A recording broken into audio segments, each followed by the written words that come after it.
Hey, what is going on, everybody? How are you all doing today? I hope you all are having a wonderful and fantastic day today, and if not, hopefully you all will have a better tomorrow. So, it seems, yet again, there are more lies and holes within Monica Rial's story. As it continues, the more we start to learn. And the more we start to learn who is telling the truth and who isn't, who's innocent and who's not. Yet again. So now, here we are. Monica Rial had another person because if you remember within the last video, of course, Stan Dolan was supposed to be her big number one witness, that he was supposed to be the one that saved her from Vic. But overall, it turned out that he stated, no, I don't remember any of those things happening. There was no assault or anything of that sort. And if there was, I would remember it. So he, who was said to be Monica Rial's key witness, just completely said that, no, that never happened.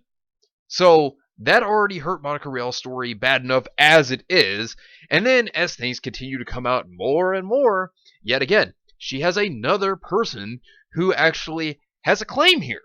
So his name is Faisal Ahmed. Now, if you were wondering who he is specifically, he is the CEO of Kawaii Con Convention and Anime Week in Atlanta, held in Atlanta, Georgia, and he was stating that he knew of Vic doing these terrible things to these women and being completely awful. So I'm going to read this off, and then we're going to cover the whole thing. So let's get into this. So this is what he has to say.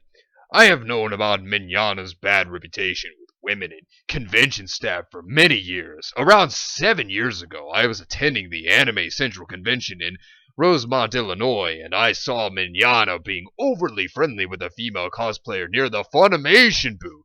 The cosplayer looked very uncomfortable with his actions, and I witnessed her tell Mignana that she needed to go.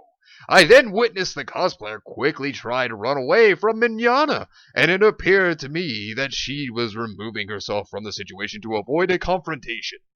I went to Sarah Sullivan, an employee at Funimation at the time, and reported what I saw. Sarah Sullivan told me that this was normal for him. In response, I told her that if it happened at one of my conventions and shows, then I would not allow him back.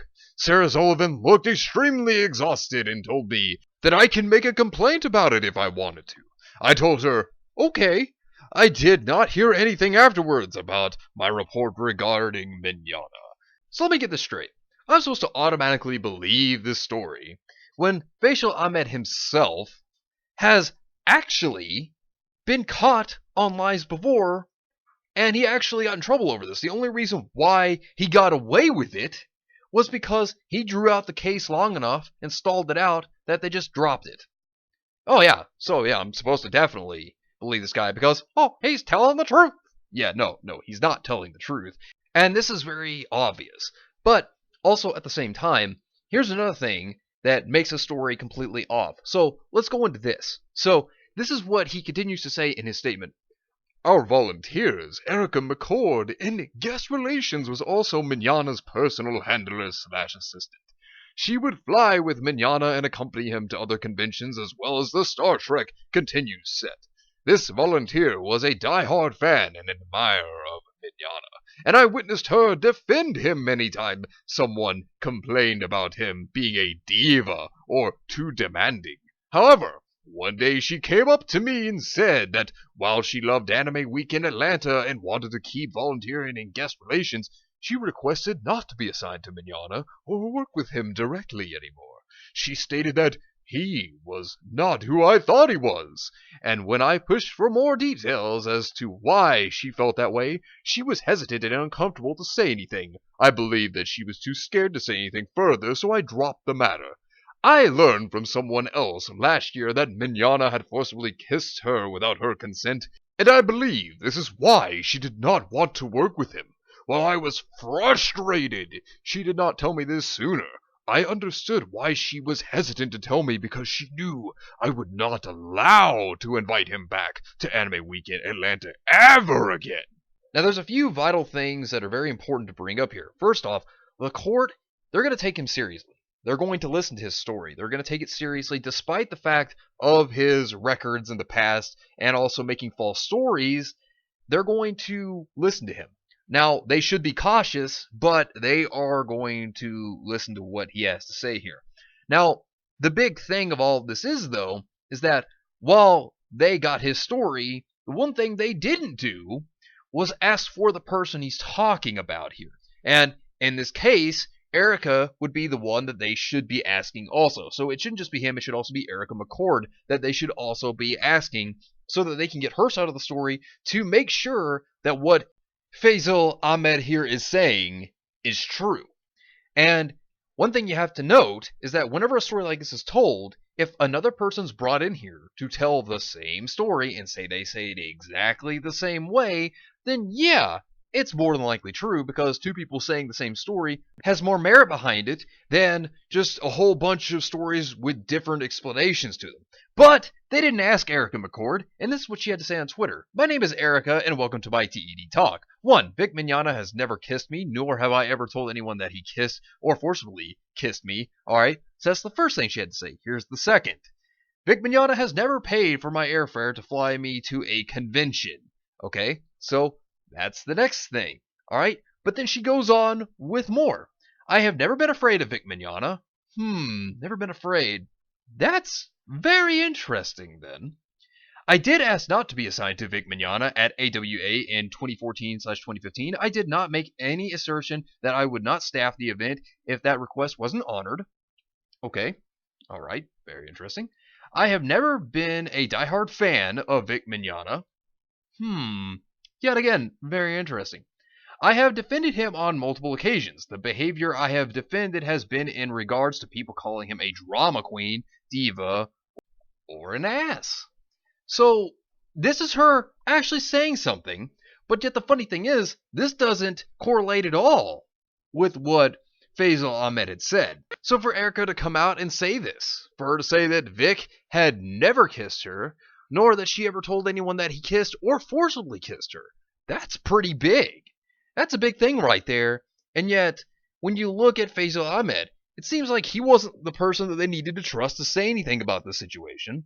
And then, if you look at Monica Rial's entourage, all of them are just lying, just to make things look worse for Vic. They're all just coming up with these stories that don't match each other, that have holes all around them, and that just make them look worse and make Vic look better. And yet, they go around celebrating, oh yes, we're going to win, But, no, they're not.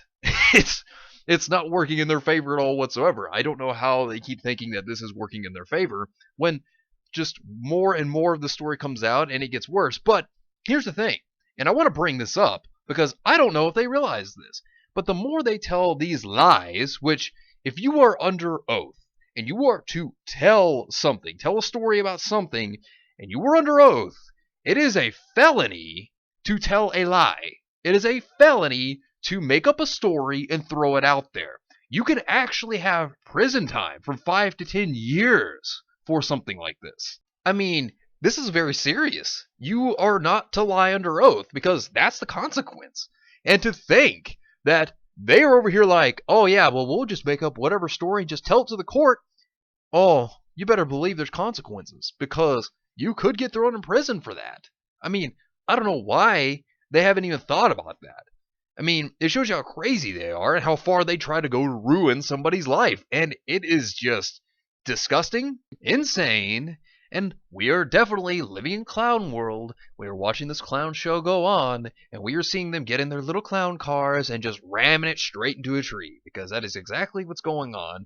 And the more and more that keeps coming out, the more and more we learn that Monica's story and everyone that's backing her up, there's just holes all over the place in these stories, and we just continue to see lies continue to be spread rather than the actual truth.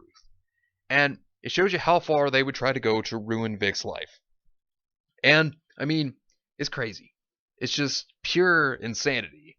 And, you know, the more they keep coming up with stories that are false, and the more they keep lying, the more it keeps coming out because it's going to keep coming out, the more they're just helping Vic. I mean, you know, you would think that they would have actually tried to contact these people to try to secure their story.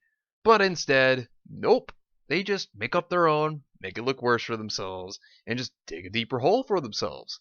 while Vic just looks better and better, and it continues to help Vic. And overall, it's going to be interesting to see where this clown show continues to go, because I'm excited to see where more of this goes. I mean, this is something huge, and it'll be interesting to see what happens next. But anyways, let me know what you think down below. Do you agree? Do you disagree? Let me know in the comments down below. But anyways, thank you all for watching. I hope you all enjoyed. And if you did enjoy, hit the video with a like. Subscribe if you want to see more content like this. Share this video with your friends if you found this informative or useful. And follow me on Discord. Link is in the description down below. But anyways, I hope you all have yourselves a wonderful and fantastic day today. And remember, if today was not a good day, tomorrow could always be better. Take care of yourselves and everyone around you. And have yourselves a good one out there, everybody.